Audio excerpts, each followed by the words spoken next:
and let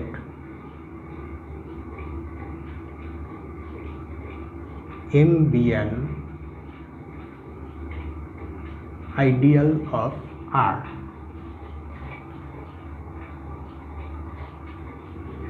At this moment I can't figure out whether we need to make sure that R is a non-zero ring. If we need it somewhere along the proof, we will assume it. Okay. Then M is a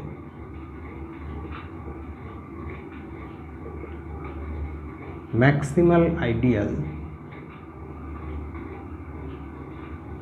if and only if R by M is a field. So before we go to the proof, just look at this. M is a maximal ideal if and only if this homomorphic image is a field, and that's what we wanted. We wanted a way to say that we will get fields as homomorphic images of rings, and the answer is that the ideal by which we form the homomorphic image has to be maximal, and if this is a field, then the ideal has to be maximal. So that means the only homomorphic images of rings that are filled will come from maximal ideals. Okay, now we look at the proof.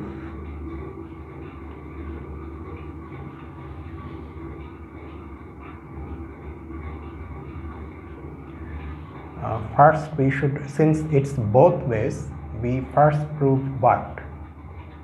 Let us first assume that R by M is a field. Okay, same thing anyway, we have to do both of them. So let us start by assuming this one. First,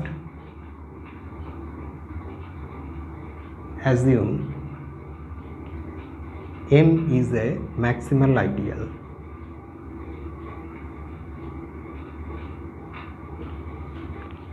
Okay, we have to prove that R by M is a field.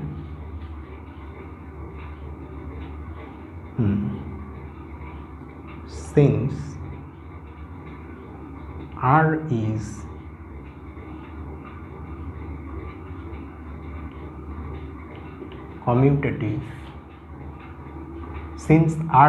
commutative, and has a unit element, the same things are true for R by M. Because R is commutative, the quotient ring will also be commutative, and since R has a unit element, the quotient ring also has a unit element, which is nothing but this coset. Okay, so that much is there. Also note that we won't need to make the additional assumption that R is non-zero. Also note that R by M is non-zero, is a non-zero ring. Why? Because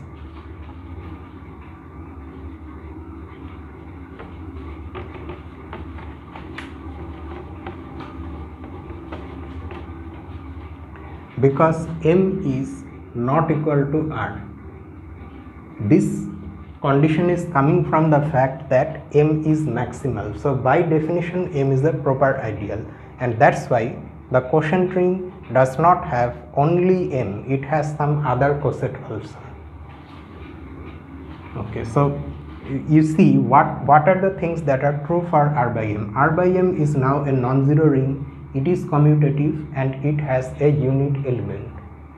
So if we can prove that the only ideals of R by M are zero ideal and R by M itself, then by lemma 351 that we have proved, that will imply that R by M is a field. So we only need to show that the only ideals of R by M are the zero ideal and R by M itself. Okay.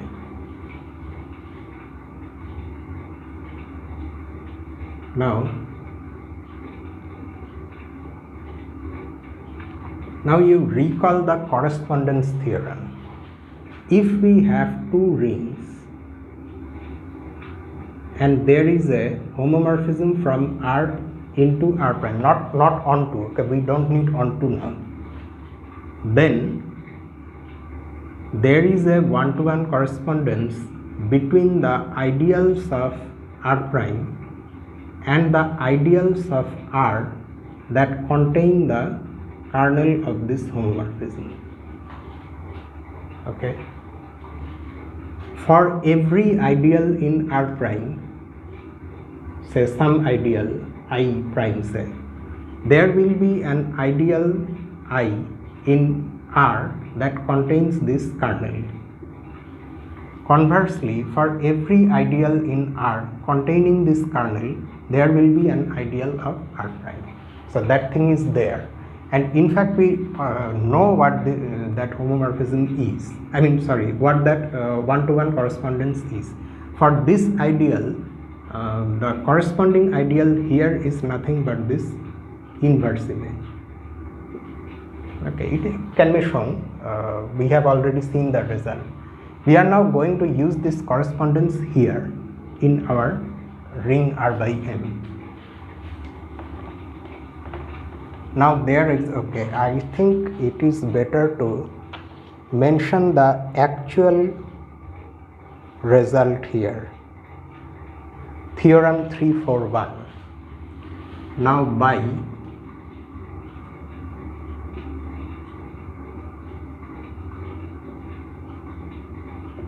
Theorem 341,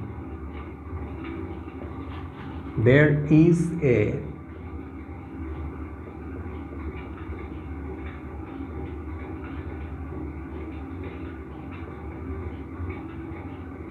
one-to-one correspondence between the set of ideals of R by M and the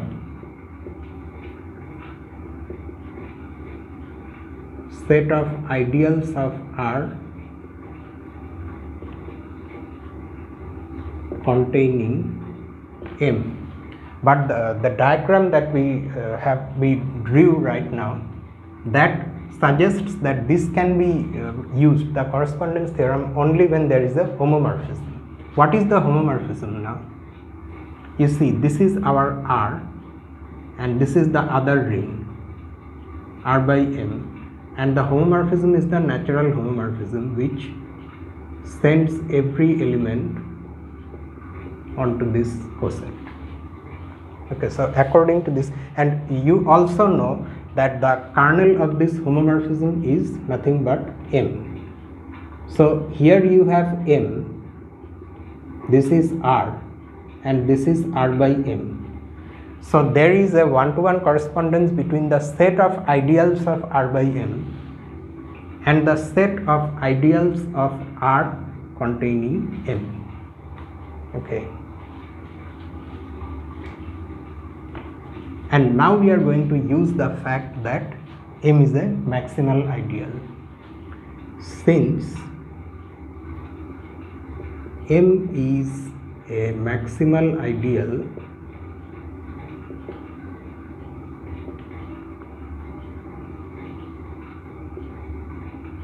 the set of ideals of R containing M is this, M itself and R. In R by M, so that means in R by M also we will have only two ideals, R by M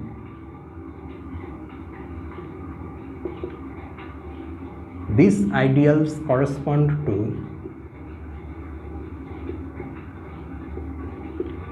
the ideal M corresponds to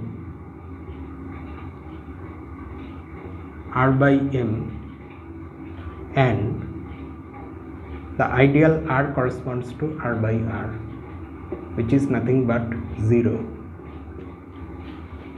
Note that the fact that we are writing this equal to 0, we are just using the fact that isomorphic rings are treated as the same thing. If you want to write it more specifically, then it is this. This is also the 0 ring, consisting of only the, is it the, yes, it is R. I thought it will be M now, okay.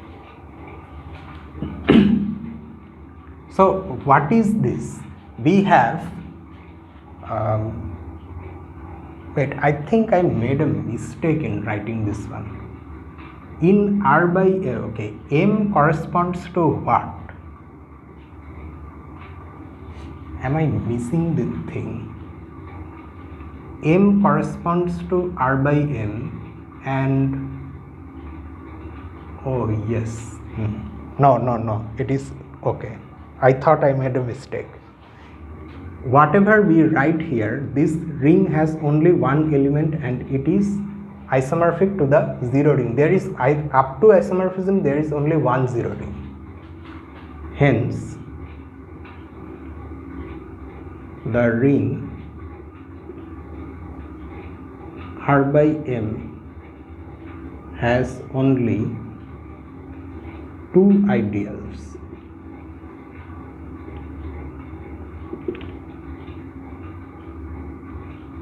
R by M itself and the 0 ring. And now we are in a position to use that lemma which we proved, lemma 351. So by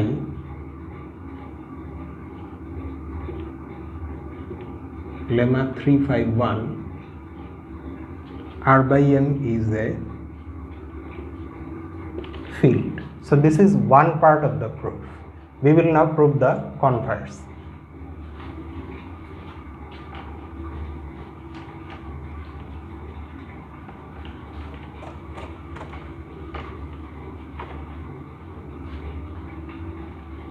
The converse is also just like this one, the arguments in the opposite direction.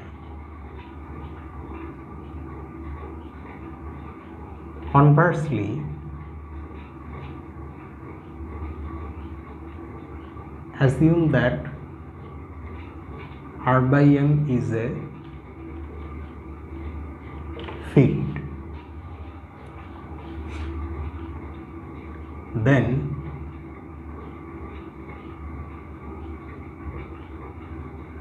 the only ideals of R by M are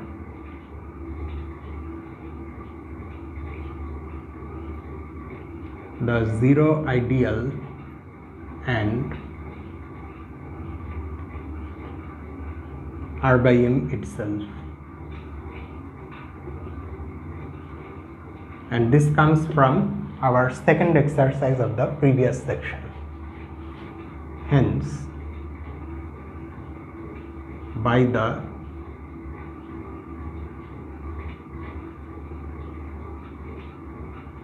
correspondence theorem. Correspondence theorem means this one, 341. Hence, by the correspondence theorem,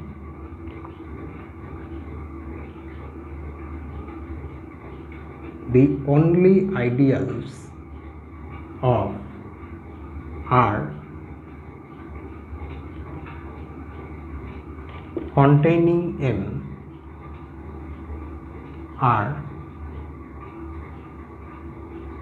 R and M. Thus,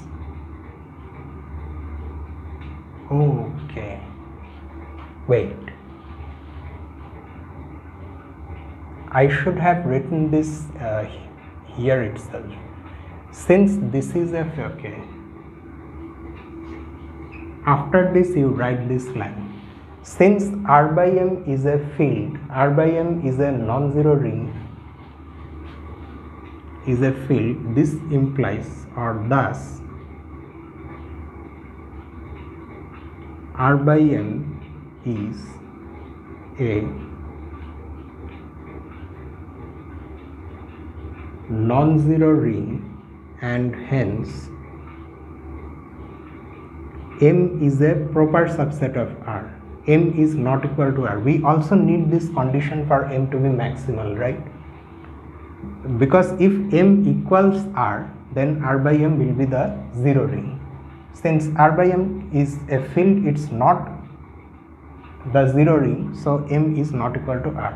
After this you continue from here, and now we can write thus M is a